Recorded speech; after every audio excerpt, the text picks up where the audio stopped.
The Atlantic City Boardwalk in the 1920s was a series of massive hotels and amusement rides and crowds of people on the massive boardwalk with the ocean crashing at your feet. The way I described it in the pilot script was Times Square on the ocean.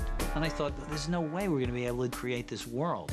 So right around that time, John Adams, the miniseries, had been airing on HBO, and they did a behind-the-scenes segment all about the digital technology they brought to it and the special effects. And I watched that and I thought for the first time, wow, this actually might be possible. We build the boardwalk set and then augment that. It'll look like this boardwalk goes on as far as the eye can see. It all starts with Bob Shaw and with our special effects, visual effects team. The boardwalk was the first thing we focused on, and because we were in a pretty tight time frame, we started drawing stuff pretty quickly. Most of our original research is in the form of old photos of Atlantic City, of architecture and the period. We decided very early on we had to get into making a model and just trying to get a sense of how many buildings we needed. Ultimately, the whole thing was built somewhere between 2.5 and 3 months. This boardwalk set is amazing. I had no idea that they would have this much detail. We're on the boardwalk now, and it's Atlantic City in the 1920s. All of our buildings are based on actual historical photos that we found. We had a list of things that were required by the script. The incubator babies, the palmist, the entrance to the Ritz, the entrance to Babette's. So there were relatively few things that were sort of, the elective stores. We didn't need the chop suey building. There is no significance to it in the script. It was just something we just had to have. It's more than a facade of, the storefronts. You go into each store in the lobby of the Ritz-Carlton. These are full-blown sets. We were only going to be doing 300 feet of boardwalk. And the boardwalk in 1920 was 8 miles long. We've taken the 300 feet, and our visual effects supervisor, Dave Tortero, made it 8 miles. Broadwalk Empire really has, one huge visual effects part, and that's establishing the boardwalk.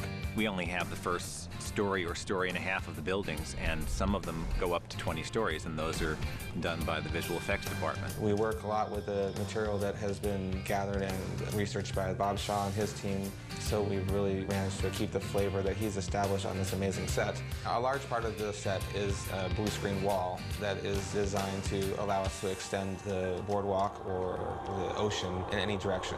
We look off out the ocean, there's the piers, and there'll be some ships out there, and if we look back inland, we see the extensions of hotels and basically Atlantic City in 1920.